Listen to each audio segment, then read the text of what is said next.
नमस्कार, मैं हूं पंकज झा और आप मेरे साथ देख रहे हैं अनकट।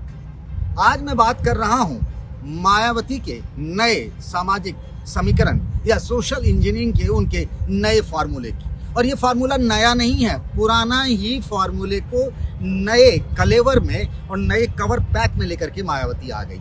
यानी 2022 के लिए मायावती का एजेंडा, उनका रोड मैप, उनका ब्लूप्रिंट सब कुछ तैयार है।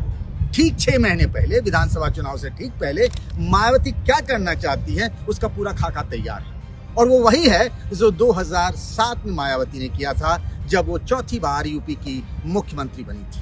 तब ब्राह्मण, दलित और मुस्लिम, ये उनका सोशल इंजीनियरिंग था और इसी फार्मूले पर वो यूपी की सीएम बन गई। लगातार 5 साल सत्ता में रही। उसके बाद से धीरे धीरे पार्टी किनारे होती चली। 2014 के चुनाव में तो बीएसपी को अंडा मिला। अंडा का मतलब लोकसभा चुनाव में पार्टी का खाता तक नहीं।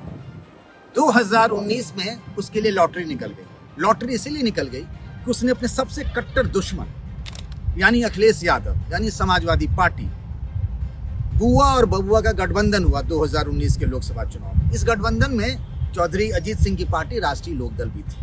मायावती जिनकी पार्टी को अंडा मिला था, यानी शून्य मिला था, जीरो मिला था 2014 के लोकसभा चुनाव में, वो बढ़ के 2019 में उन्होंने अपना ग्राफ जो है वो 0 से 10 कर लिया। समाजवादी पार्टी को कोई फायदा नहीं हुआ। वो 5 लोकसभा सीटों पर थी समाजवादी पार्टी और समाजवादी पार्टी को ही उतनी ही सीटों पर रह गई समाजवादी पार्टी। लेकिन ये जो एक कहा जा रहा था ना कि वोट ट्रांसफर कराने की क्षमता है मायावती की, तो पहली बार इस चुनाव से एक नया आकलन निकला, एक नई एनालिसिस निकली कि मायावती वोट ट्रांसफर नहीं करा सकती क्योंकि समाजवादी पार्टी को तो कोई फायदा नहीं हुआ।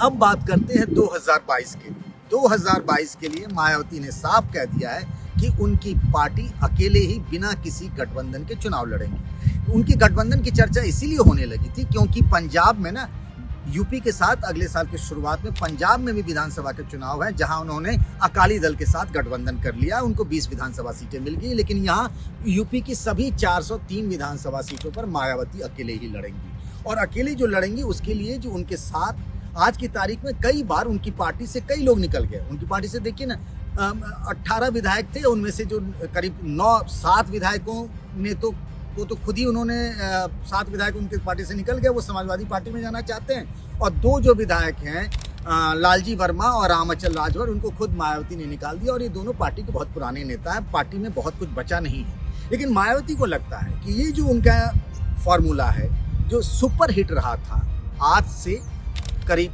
15 साल पहले, यानी 2007 में, जब नारे लगते थे मायावती की रैलियों में, और वो एक नई तरह की राजनीति थी जिसकी बड़ी चर्चा हुई देश में जब मायावती चौथी बार मुख्यमंत्री बनी थी कि ब्राह्मण शंख बजाएगा, हाथी लखनऊ जाएगा। और ऐसा हुआ भी कि हाथी जो है बीएसपी की वो लखनऊ पहुंच गया। तो एक तरीके से बड़ी कामयाबी थी। और वो नारे लगते थे तब उस वक्त चटगुंडन की छाती पर मुहर लगेगी हाथी पर। 2 तरह की बातें मायावती जब कहती थी कि मुलायम सिंह यादव जेल जाएंगे, उनके जो समर्थक गुंडे हैं वो जेल जाएंगे, और फिर ब्राह्मण शंख बजाएगा, हाथी दिल्ली जाएगा। आपने देखा होगा उस वक्त कई सारे ब्राह्मण सम्मेलन होते थे। जो उनकी पार्टी के जनरल सेक्रेटरी और राज्यसभा सांसद हैं सतीश चंद्र मिश्र, वो एक तरीके से ब्राह्मण मैस्कट हो गए थे, ब्राह्मण चेहरा हो गए थे पार्टी के। मायावती के किनारे में किसी के खड़े होने की हिम्मत नहीं होती है, लेकिन मायावती ने उन्हें बहुत मान सम्मान दिया था और बगल में उनको खड़ा करती थी। बहुत सारे ब्राह्मण सम्मेलन भी हुए थे जहां उन्हें गणेश जी दिया जाता था। उनको गणेश जी की मूर्ति मायावती को दी जाती थी वहां पर। एक तरीके से फिर से ब्राह्मण सम्मेलन करने जा रही है बीएसपी। ये तय हो गया है 23 जुलाई से ब्राह्मण सम्मेलन होगा और यूपी के सभी 403 विधानसभा सीटों पर इस तरह के सम्मेलन होंगे।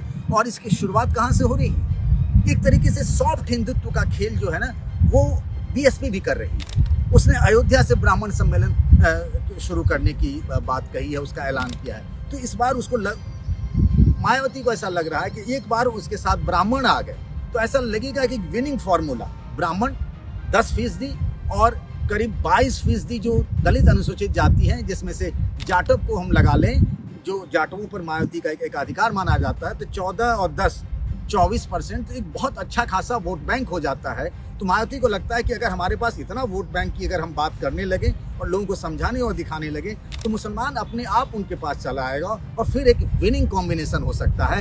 ऐसा ही मायावती को लगता है कि इस आधार पर, इस सोशल इंजीनियरिंग के आधार पर हम 2007 जैसा करिश्मा 2022 में भी कर सकते हैं। वो कहावत है ना कि एक बार अगर हिट हो जाता है ना फार्मूला, तो बार बार उसी हिट फार्मूले को लोग अपनाते हैं। मायावती उसी में है, लेकिन कहते हैं एक बार जो हिट हो गया दूसरी बार भी वो फिट हो जाएगा, ऐसा कोई ज़रूरी नहीं है। तो आज के लिए बस इतना ही। नमस्कार।